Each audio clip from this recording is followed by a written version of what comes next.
오늘 하나님께서 저와 여러분에게 주시는 하나님의 말씀은 마태복음 11장 28절에서 30절 말씀으로 예수님은 참된 쉼을 주신다 하십니다.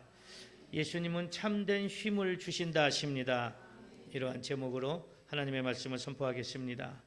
이 말씀이 선포될 때 말씀을 듣는 여러분들에게 성령님이 임재하셔서 세상에서가 아니라 예수님 안에서 참된 쉼을 얻는 신앙인들로 변화되는 역사가 일어나기를 소망합니다.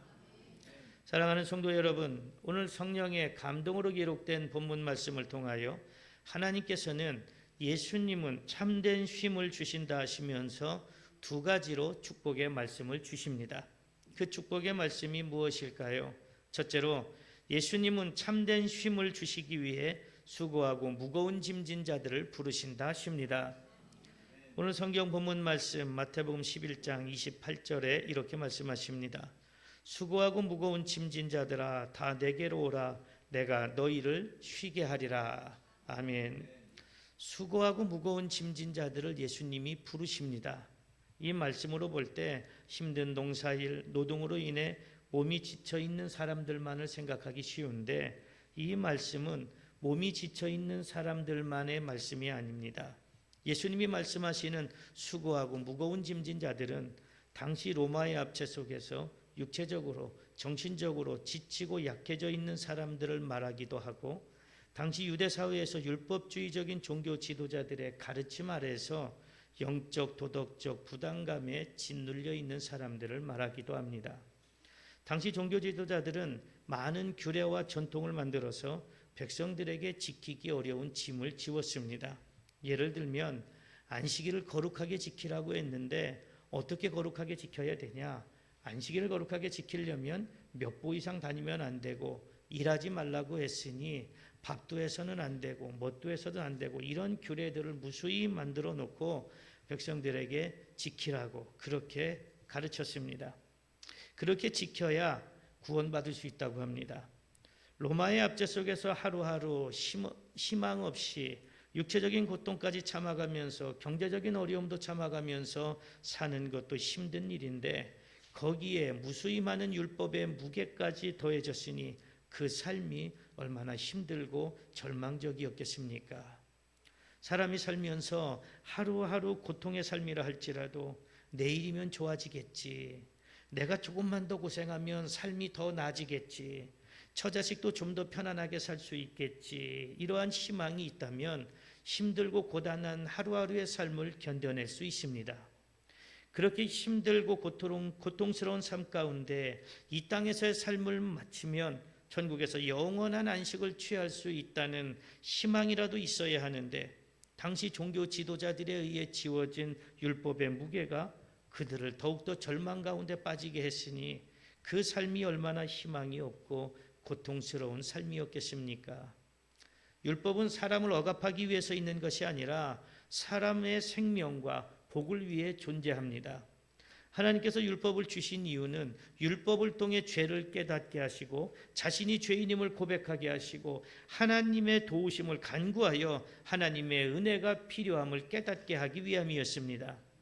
그런데 종교 지도자들에 의해 율법이 삶과 영혼을 짓누르는 짐이 되어버렸으니 얼마나 힘들고 고통스럽고 희망이 없는 삶을 살아가고 있었겠습니까? 하루는 예수님이 안식일에 바리새인의 집에 떡을 잡수러 들어가셨습니다. 그런데 그곳에 수중병 든 사람이 있습니다. 그때 예수님이 그곳에 있는 사람들에게 묻습니다. 안식일에 병든 자를 고쳐주는 게 합당하냐? 그러자 그곳에 있는 사람들이 아무 말을 안 합니다. 그래서 수중병 든 자를 고쳐주시고 보내시고 사람들에게 너희 중에 안식일에 아들이나 소가 우물에 빠지면 곧 끌어내지 않겠느냐 물으시자 또다시 사람들은 아무 대답을 하지 않습니다. 수중병은 몸이 점점 부어오르며 굉장히 고통스러운 병이라고 하는데 당시에는 딱히 치료법이 없었습니다. 그런데 그 사람 앞에 예수님이 계십니다. 이미 그 사람도 예수님의 소식을 익히 들어서 알고 있었습니다. 그 수중병 든 사람은 예수님을 앞에 두고 어떤 생각을 했을까요? 이제 예수님이 오셨으니 자신을 고쳐주시겠지라는 희망을 갖지는 않았겠습니까? 그런데 예수님이 안식일에 일을 하시는지 안 하시는지 관심을 가지고 지켜보는 이들이 있습니다. 예수님이 그 병자를 고쳐주면 안식일에 일을 한 것이 되어서 율법을 어기는 것이 됩니다. 그 수중병자도 그 사실을 잘 알고 있었을 것입니다. 지금 그 수중병자는 절망과 희망 사이에서 조마조마한 심정으로 예수님 앞에 있습니다. 당시 율법의 안식일에 생명을 구하는 것은 허용되었습니다. 그리고 재산의 손실을 방지하기 위한 행위도 일정 부분 허용되었습니다. 그런데 지금 수중병든 사람을 예수님이 고쳐주는가 안 고쳐주는가 유심히 지켜보는 눈들이 있습니다. 이들은 율법을 중요하게 생각하지만 정작 율법 안에 있는 생명 존중의 의미는 잊어버린 채 행위만 중요하게 생각하고 있었고, 병으로 인해 고통당하고 있는 사람에 대한 긍휼함은 없었습니다. 이렇게 사람을 위해 있어야 할 율법이 오히려 사람에게 무거운 짐이 되어 고통 가운데 빠지게 했습니다. 예수님은 마가복음 2장 27절에서 28절에 안식일이 사람을 위하여 있는 것이 아니요 사람이 안식일을 위하여 있는 것이 아니니 이러므로 인자는 안식일에도 주인이니라, 이렇게 말씀하셨습니다.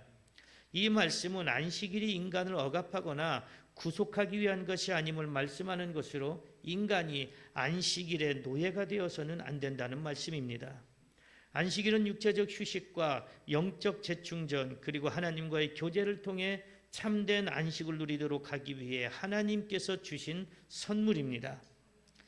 그러나 종교 지도자들은 안식일의 규정을 지나치게 형식적이고 엄격하게 해석해서 오히려 안식일이 인간을 억압하고 고통스럽게 만드는 짐이 되어버렸습니다. 하지만 예수님은 안식일의 주인이십니다. 그래서 안식일 본래의 목적대로 인간에게 참된 안식과 생명을 주는 날로 회복시키셨습니다. 그러므로 예수님이 안식일에 수중병든 자를 고치신 것은 안식일의 주인이신 예수님이 그 사람에게 주는 진정한 안식입니다. 이제까지 병으로 인해서 고통당하던 사람이 병이 치료됨으로 이제 고통에서 벗어나 평안히 잠을 이루며 쉼을 얻을 수 있게 되었습니다.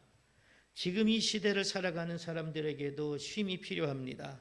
육신의 질병은 없다 할지라도, 육신이 건강하다 할지라도 지금 이 시대를 살아갈 때 쉼이 얼마나 필요합니까? 바쁜 세상을 살다 보니 쉴 틈이 없습니다. 몸은 항상 피곤합니다. 좀 더 자고 싶고 좀 더 눕고 싶습니다. 하지만 삶의 상황이 녹록지가 않습니다. 많은 사람들이 힐링을 말합니다. 그래서 캠핑을 가고 여행을 가고 또 운동을 통해서 힐링을 해보려고 합니다. 하지만 그것도 잠시뿐이고 또다시 삶의 무게로 인한 고통은 시작됩니다. 마치 수중병든 사람처럼 하루하루가 힘듦과 고통일 때도 있습니다. 그럴 때 예수님이 필요한 때입니다. 그럴 때 예수님께 돌아올 때입니다. 내가 힘들고 내가 어렵고 내가 지쳐 있을 때 예수님이 지금 나를 부르고 계신다는 사실을 잊지 마시기 바랍니다. 여러분들은 어떻습니까? 내 삶이 뜻대로 되지 않아서 얼마나 힘드십니까? 몸은 천근만근인데 또다시 힘든 삶의 무게로 힘겹게 하루하루를 버텨야 하니 얼마나 힘드십니까? 세상적인 방법으로 힐링을 해보니 얼마나 편안해지셨습니까? 잠깐의 편안함 뒤에 느끼는 삶의 무게는 더 무겁고 힘들지는 않으셨습니까? 이제 더 이상 세상 것에서 평안과 쉼을 얻으려고 하지 마시기 바랍니다. 세상에서는 완전한 쉼을 누릴 수 없지만 우리 예수님께서는 우리에게 완전한 쉼을 누릴 수 있게 하십니다. 수중병든 사람이 완전한 치료를 받고 고통에서 해방된 것처럼 우리가 삶의 무게, 인생이라는 짐으로 인해 고통당할 때 예수님께 돌아오면 해결해 주십니다. 짐을 가볍게 해주시고 고통을 기쁨과 평안으로 바꿔주십니다. 여러분들이 세상에서의 삶의 무게로 힘들 때, 주저앉고 싶을 때, 일어설 힘조차 없다고 느껴질 때, 그때 예수님께 돌아오시기를 바랍니다. 예수님을 찾으시기 바랍니다. 지금도 예수님은 그런 사람들을 부르고 계십니다. 그리고 지금도 여전히 기다리고 계십니다. 그래서 예수님께 나오면 여러분들의 무거운 짐을 가볍게 하십니다. 그리고 참된 쉼을 주십니다. 여러분들이 예수님이 주시는 참된 쉼을 받아 누리는 복된 성도들이 되시기를 축복합니다. 둘째로 예수님이 주시는 참된 쉼은 영의 쉼이라 하십니다. 오늘 성경 본문 말씀 마태복음 11장 29절에서 30절에 이렇게 말씀하십니다. 나는 마음이 온유하고 겸손하니 나의 멍에를 메고 내게 배우라. 그리하면 너희 마음이 쉼을 얻으리니 이는 내 멍에는 쉽고 내 짐은 가벼움이라 하시니라. 아멘. 예수님은 마음이 온유하고 겸손하다고 하십니다. 이 말씀은 예수님께서 온유하고 겸손해지셨다는 말씀으로 예수님은 하나님과 동등되신 분이십니다. 그럼에도 불구하고 이 땅에 육신의 몸으로 오셨습니다. 그리고 스스로 낮아지셨습니다. 이렇게 예수님이 낮아지신 것은 구약에서 예언된 대로 예수님은 고난받는 종으로 이 세상을 구원하시기 위함이었습니다. 이사야 53장 1절에서 2절에 우리가 전한 것을 누가 믿었느냐? 여호와의 팔이 누구에게 나타났느냐? 그는 주 앞에서 자라나기를 연한 순 같고 마른 땅에서 나온 뿌리 같아서 고운 모양도 없고 풍채도 없은즉 우리가 보기에 흠모할 만한 아름다운 것도 없도다. 이렇게 말씀하십니다. 이사야 42장 2절에서 3절에도 그는 외치지 아니하며 목소리를 높이지 아니하며 그 소리를 거리에 들리게 하지 아니하며 상한 갈대를 꺾지 아니하며 꺼져가는 등불을 끄지 아니하고 진실로 정의를 시행할 것이며 이렇게 말씀하십니다. 이렇게 예수님은 낮은 모습과 겸손하심으로 구원을 이루시기 위해 고난을 받으시려고 이 땅에 오셨습니다. 예수님의 이러한 모습은 당시 종교 지도자들과는 상반된 모습입니다. 그들은 높임을 받으려고 했습니다. 낮은 곳에서 섬기기보다 섬김을 받으려고 했습니다. 그들에게는 긍휼이나 사랑의 마음을 찾아볼 수가 없습니다. 성전에서 기도하는 바리새인의 모습만 봐도 그렇습니다.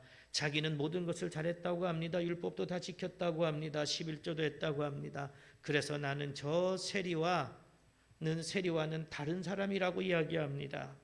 그렇게 그들은 백성들에게 율법의 무게를 지워서 더욱 죄책감에 빠져들게 하며 자신들이 종교적 영적으로 우월하다는 것을 과시했습니다. 당시 종교 지도자들은 죄인들과 한자리에 있지도 않았고 같이 식사하는 것은 더더욱이 상상할 수도 없는 일이었습니다.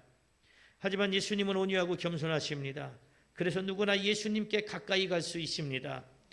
예수님이 마태의 집에서 음식을 잡수실 때 세리와 죄인들이 와서 예수님의 제자들과 함께 했습니다. 그러자 바리새인들이 예수님의 제자들에게 어떻게 너희 스승은 세리와 죄인들과 함께 밥을 먹느냐고 책망합니다. 그 말을 들으신 예수님이 마태복음 9장 12절에서 건강한 자에게는 의사가 쓸데없고 병든 자에게라야 쓸데있느니라 이렇게 말씀하셨습니다. 당시 바리새인이나 종교 지도자들은 사회적 강자였습니다. 하지만 예수님은 사회적 강자로 군림하는 사람들을 위해서 오신 것이 아니라 힘없고 연약한 사회적 약자들을 위해서 오셨습니다. 그래서 예수님이 가시는 곳마다 사회적 약자들, 병든 자들, 억울한 자들, 고통당하는 자들 그들이 다 모여들었습니다. 그리고 예수님은 그들을 치료하시며 천국 복음을 전하시고 말씀을 가르치셨습니다. 예수님은 이렇게 하나님의 종으로서 낮은 모습으로 이 땅에 오셨는데 이것은 단순히 사람들에게 보여주기 위함이 아니었습니다. 낮은 곳에서 종으로의 삶을 사시면서 사람들에게 삶의 모습으로 낮은 곳으로 오신 예수님을 증명해 보이셨습니다. 종교 지도자들은 자신들도 율법을 온전히 지킬 수 없으면서 또 지키지 않으면서도 백성들에게만 완전히 율법을 지킬 것을 강요해서 영적 고통을 가중시키며 섬김을 받으려고만 했습니다. 하지만 예수님은 섬김을 받으려고 오신 것이 아니라 자기 목숨까지도 버려가면서 섬기시기 위해 이 땅에 낮은 모습으로 오셨습니다. 그 예수님이 나의 멍에를 메고 나에게 배우라고 하십니다. 멍에는 2마리 소나 나귀 이런 짐승들이 함께 밭을 갈거나 수레를 끌도록 하기 위해 나무로 만든 틀을 말합니다. 이것은 짐승의 목을 꽉 조여주기 때문에 비유적으로 사람들이 반드시 져야 하는 어려운 고역이나 괴로움을 주는 부담거리라는 의미로 사용되어지기도 했습니다. 그리고 유대 사회에서 멍에란 스승과 제자의 관계에서 스승 즉 랍비의 가르침에 따라 반드시 지켜야 할 의무와 책임을 의미하기도 했습니다. 당시 유대 종교 지도자들은 율법을 변형시키거나 추가해서 자기들이 가르친 대로 지켜야 구원을 받을 수 있다고 했습니다. 그래서 율법이 사람들을 괴롭게 하는 고통스러운 멍에가 되었습니다. 그러다 보니 율법의 멍에를 그대로 지킨다는 것은 불가능한 일이었습니다. 그래서 유대인들은 이 멍에들로 인한 어려움과 고통을 겪고 있었습니다. 그러니 그들의 마음이 얼마나 불편하고 또 얼마나 힘들었겠습니까? 그들은 매지 못하는 율법의 멍에로 인해 마음이 한없이 고통스러울 수밖에 없었을 것입니다. 아무리 율법을 지키려고 해도 다 지킬 수 없으니 나는 구원받을 수 없겠구나. 나는 하나님의 백성이 될 수 없겠구나. 이러한 절망감에 얼마나 힘들었겠습니까? 제가 직장 생활할 때 제 부하 직원으로 대순진리회 신도가 들어온 적이 있었습니다. 그래서 그 사람하고 같이 이야기를 많이 할 때가 있었는데 이야기를 듣다 보면 참 이런 뜻이었나 하는 그 말들이 있기도 합니다. 그래서 한때는 이런 뜻인가 보네 하고 혹하게 생각이 될 때도 있었습니다. 그런데 가만히 얘기를 듣다 보니까 업을 풀어야 된다고 합니다. 내가 이 땅에 살면서 내 업을 다 풀어야 내 자식에게 그 업이 내려가지 않는다고 합니다. 그래서 그 업을 어떻게 풀어야 되느냐 그랬더니 제사를 지내야 된답니다. 그래서 돈을 갖다 바치고 제사를 지내면 업이 풀어진답니다. 여러분 업둥이 아시죠? 업둥이. 누가 우리 집 문 앞에 아이를 버리고 가서 그 아이를 키우면 그 아이가 뭡니까? 업둥이. 왜 업둥인지 아십니까? 내 업을 풀지 못해서 그 업을 풀으라고 아이를 보내줘서 업둥이라고 한답니다. 좀 혹하기는 하더라고요. 그래서 제가 물어봤습니다. 그러면 제사를 지내면 그 업을 다 풀 수 있느냐? 못 푼대요. 그러면 다 풀어지지 못한 업, 남은 업은 어떻게 하느냐? 자식에게 내려간답니다. 그럼 그 자식이 또 업을 다 못 풀 것이니까 그 업이 또 누구에게 갑니까? 자식에게 가고 또 그 업이 자식에게 가고. 그래서 제가 그랬습니다. 그러면 나 같으면 제사 안 지내겠다. 예수님을 믿으면 예수님이 우리의 죄를 다 용서해 줘서 내 죄가 자식에게 내려가지 않는데 왜 거기서 돈 써가면서 제사 지내면서 허팀을 쓰느냐. 차라리 예수를 믿어라. 이게 유대 사회의 율법으로 지어진 멍에와 크게 다를 것이 없습니다. 아무리 율법을 지키려고 해도 너무나 율법의 가지수가 많으니까 하라고 하는 것들이 많으니까 다 지킬 수 없습니다. 그러니 사람의 삶이 얼마나 절망적이고 희망 없는 삶이었겠습니까? 그런데 이 무겁고도 힘든 멍에, 그 율법이라는 멍에에서 자유롭게 되는 길이 있었는데 그것은 예수님이 말씀하시는 것처럼 예수님의 멍에를 매는 것입니다. 그리고 예수님께 배우는 것입니다. 예수님의 멍에는 당시 종교자들이 지어준 멍에보다 훨씬 가볍습니다. 그리고 훨씬 쉽다고 하십니다. 예수님의 멍에를 매는 것은 예수님과 멍에를 같이 매는 것입니다. 유대 종교 지도자들은 멍에를 백성들에게 지웠지만 예수님은 멍에를 매라고 하시면서 너 혼자 매게 하지 않을게. 그 멍에는 나랑 같이 매는 거야. 이렇게 말씀하십니다. 그리고 예수님의 멍에를 맨다는 것은 내 뜻대로가 아니라 예수님의 뜻대로 예수님과 동행하는 것을 의미합니다. 예수님은 이 땅에 오셔서 낮은 자의 삶을 보여주셨습니다. 하나님께 순종하는 삶을 보여주셨습니다. 희생하는 삶을 보여주셨습니다. 그러므로 우리가 예수님의 멍에를 메고 예수님께 배워야 할 것은 예수님이 보여주신 하나님의 뜻에 대한 섬김과 희생과 순종의 삶입니다. 그렇게 예수님의 멍에를 메고 배우면 마음에 쉼을 얻는다고 하십니다.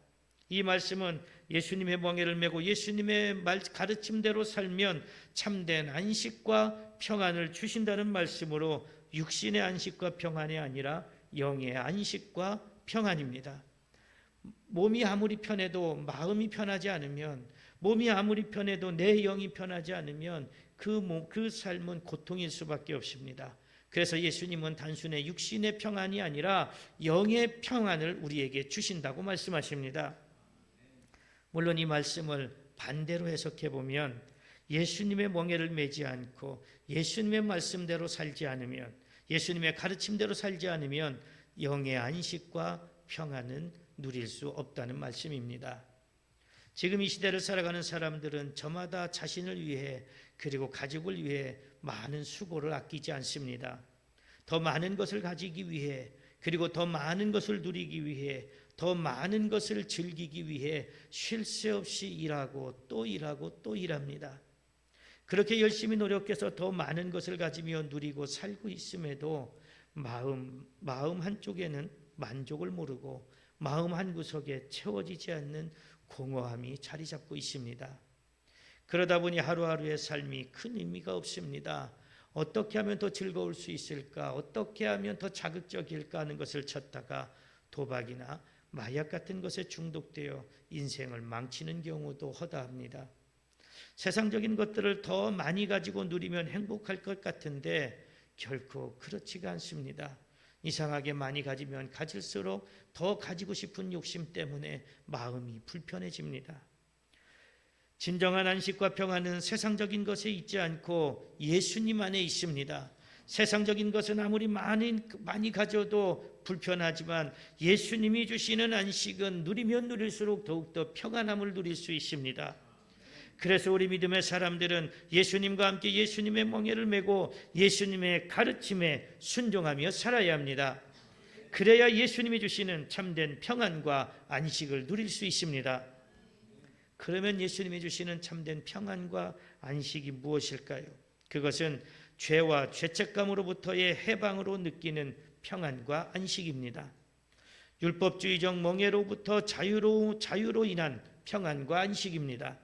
세상의 염려와 불안으로부터의 평안과 안식입니다. 당시 유대인들은 아무리 율법을 잘 지키려고 해도 율법의 짐이 너무 무거워서 지킬 수 없었습니다. 그러다 보니 율법을 온전히 지키지 못한다는 죄책감이 마음을 짓누르고 율법을 지키지 못하니 구원받을 수 없다는 불안감에 괴로울 수밖에 없었습니다. 그렇게 율법의 멍에는 몸과 마음을 힘들게 했습니다. 고통스럽게 했습니다. 죄책감에 깊게 빠져들게 했습니다. 세상 염려로 인해 마음의 평안과 안식을 누릴 수 없어서 영이 고통받는 상태가 되었습니다. 하지만 예수님의 멍에는 쉽고 가볍습니다.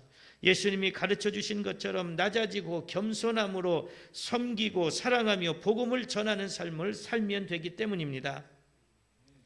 그런데 그렇게 사는 것이 율법을 지키며 사는 것보다 더 힘들고 더 어렵게 느껴지기도 합니다. 세상적인 염려와 불안으로 다시 세상으로 돌아가는 사람들도 있습니다. 예수님의 제자들도 불안하기는 마찬가지였습니다. 예수님이 잡히시고 죽으시자 불안해서 모두 숨었습니다. 세상적인 염려와 걱정으로 인해서 마음에 평안이 없었습니다. 하지만 성령 충만을 받은 후에는 달라졌습니다. 예수님의 멍에를 메었습니다. 예수님의 가르침에 순종했습니다. 예수님은 우리에게 혼자서 멍에를 메라고 하지 않으십니다. 멍에는 소나 나귀 두 마리가 서로 지는 것처럼 예수님의 멍에를 지는 것은 우리가 혼자가 아니라 예수님이 함께 하신다는 사실입니다. 그래서 우리가 멍에를 지다가 쓰러지거나 힘들어 낙심하지 않게 하십니다. 그렇게 예수님이 함께 멍에를 지심으로 그 멍에는 쉽고 가볍습니다. 그렇게 예수님의 제자들은 예수님의 멍에를 메고 예수님이 공생의 기간 이 땅에 사시면서 보여주시고 가르쳐주신 대로 낮아지고 겸손함으로 섬김과 사랑으로 주님의 복음을 전했습니다.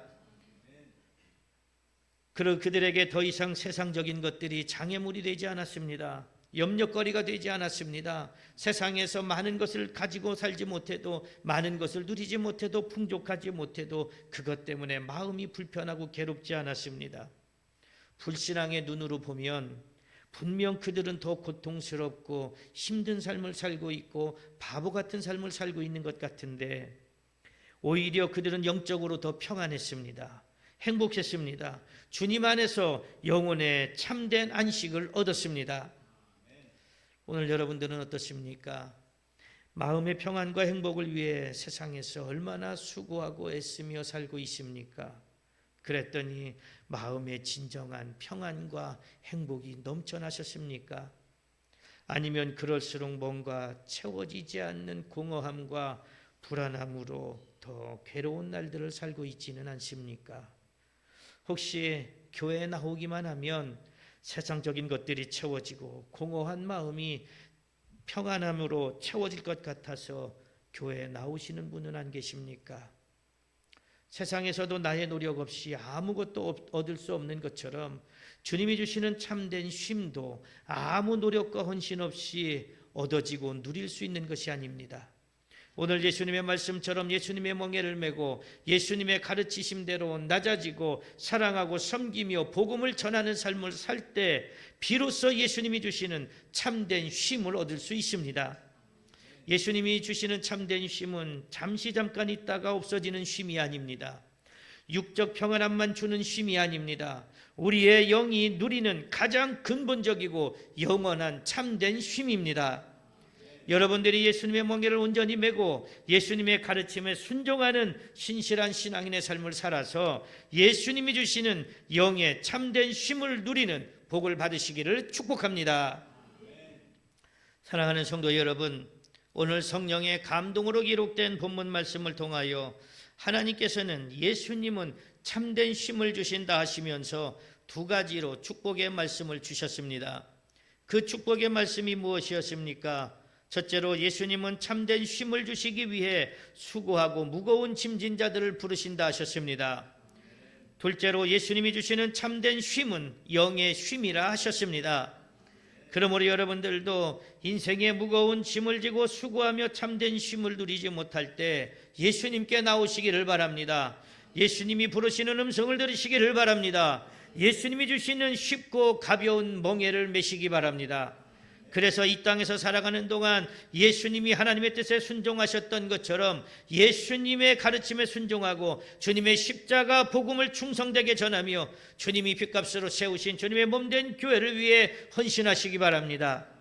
그러면 예수님께서 여러분들이 지고 있는 인생의 무거운 짐, 세상적인 무거운 짐을 가볍게 하십니다. 쉼이 없는 삶에 쉼을 주십니다. 그리고 이 땅에서 사명을 다한 마지막 때 구원의 은혜를 주셔서 저 천국에서 예수님과 함께 영원한 안식을 누리게 하십니다. 여러분들이 예수님 안에서 예수님이 주시는 육과 영의 참된 안식을 누리는 성도들이 되시기를 간절히 축복합니다.